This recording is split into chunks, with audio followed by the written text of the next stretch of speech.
Sir இப்போ allopathy அப்படின்னு பார்த்துட்டோம்னா ஹிஸ்டெக்டமி பண்ணியே ஆகணும் அப்படின்னு சொல்றாங்க. நீங்க என்னன்னா பண்ண வேணாம், பண்ணாமே சரி பண்ணிடலாம், மருந்தை வச்சு சரி பண்ணிடலாம் அப்படின்னு சொல்றீங்க. அவங்களே வலியில துடிச்சிட்டு உசுரை கையில பிடிச்சிட்டு வர்றாங்க. அப்படி இருக்கவங்களுக்கு எப்படி சார் நீங்க சொல்ற பிளான் எப்படி நம்புவாங்க? எப்படி மெடிசன்ஸ் எடுத்துக்கிட்டா மெடிசன்ஸ் மட்டுமே போதுன்னு எப்படி அவங்க நம்புவாங்க? சரி, ஆக்சுவலா இப்போ ஒரு உயிர் பயத்தோட தான் வராங்க. அதை நீங்க சொல்றது உண்மைதான். இந்த உயிர் பயத்தை யார் உண்டாக்குறா? அந்த உயிர் பயம் அவங்களுக்குள்ளாரையே உண்டாகுதா இல்லை வேற யாரோ சொல்லி அந்த உயிர் பயத்தை உண்டாக்குறாங்களான்னு பார்க்கணும். இப்போ ஹாஸ்பிட்டலில் பார்த்தீங்கன்னா நிறைய பேர் ட்ரீட்மெண்ட்டுக்கு எதுக்காக போய் தொங்கி பண்ணுங்க அப்படின்னு சொல்கிறது எந்த இடத்துல? 2 இடத்துல தான் நடக்குது. 2 இடம். ஒரு இடம் வந்து பீடியாட்ரிக். ஏன்னா பீடியாட்ரிக்கில் குழந்தைக்குள்ளே என்ன நடக்குதுன்றது நமக்கு தெரியாது. ஸோ அந்த குழந்தையோட உயிர் பயத்தில் ஒரு பிரச்சனை வரப்போ நம்ம எந்த எக்ஸ்டென்ட்டுக்குன்னு நம்ம இறங்கிடுவோம். அதே மாதிரி ஃபீமேலில் பர்டிகுலராக இந்த யுட்ரஸ் ரிலேட்டட் ப்ராப்ளத்தில் ஹை ப்ளீடிங் ஆகுது, அது நிறைய பிரச்சனைகளை கொண்டு போய் விட்டுரும், அது தாயோட உயிருக்கே ஆபத்தை உண்டாக்கும். அப்படின்னா அந்த இடத்துலையும் நம்ம எந்த எக்ஸ்டென்ட்டுக்கும் முடிவெடுக்கிறதுக்கு தயாராகிடும்.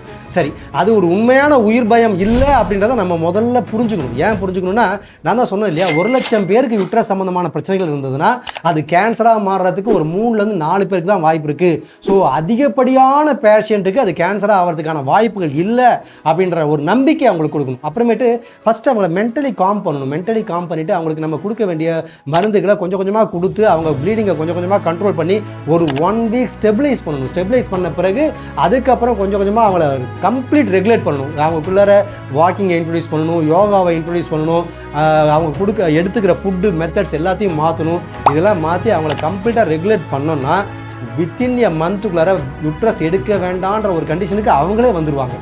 ஒரு 3 மந்த்ஸ் கண்டினியூவாக இந்த ஹெர்பல் தெரப்பி எடுத்துக்கிட்டு அதுக்கப்புறம் நம்ம போய் பார்த்தோன்னா டெஃபினட்டாக ரிப்போர்ட் நார்மலாக இருக்கும். மோர் தேன் 100% நான் பார்த்துருக்கேன். அந்த மாதிரி உயிர்களுக்கு கையில் பிடிச்சிட்டு வந்தவங்க நிறைய பேர் இன்றைக்கி உயிரோடு சுற்றிட்டு இருக்காங்க. அப்போ அந்த உயிர் பயம்ன்றது ஒரு உண்மையான உயிர் பயம் கிடையாது, அது ஒரு போலியான உயிர் பயம். ஸோ அதை எதிர்த்து நின்று ஜெயிச்சிங்கன்னா தான் உங்களோட உடம்புல யுட்ரஸ் இருக்கும். யுட்ரஸ் இருந்தால் தான் உங்கள் உடம்புல கால்சியம் பாஸ்பரஸ் ரெகுலேஷன் மெட்டபாலிசம் கரெக்டாக நடக்கும், போன்லாம் ஸ்ட்ராங்காக இருக்கும், உங்களுக்கு லைஃப் லாங்காக உங்கள் பாடியில் மெட்டபாலிசம் சப்போர்ட் பண்ணும். பட் யுட்ரஸ் எடுத்துட்டிங்க அப்படின்னா அந்த கால்சியம் பாஸ்பரஸ் மெட்டபாலிசத்துக்கு தேவையான ஈஸ்ட்ரோஜன் சப்போர்ட் பண்ணாது.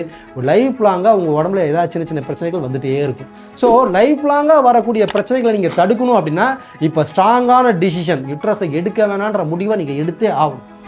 இல்லை இது ஒரு ஈஸி சர்ஜரி தான், ஈஸியாக எடுத்துட்டா ஃபியூச்சரில் யுட்ரஸ் சம்மந்தமான பிரச்சனைகளே வராது. யுட்ரஸ் சம்மந்தமான பிரச்சனைகள் வராது, ஆனால் மற்ற பிரச்சனைகள் எது வேணாலும் வரலாம். அது தடுக்கணும் அப்படின்னா நீங்கள் யுட்ரஸ் எடுக்கிறத தடுத்து நிறுத்தணும். அதுதான் சரியான வழி.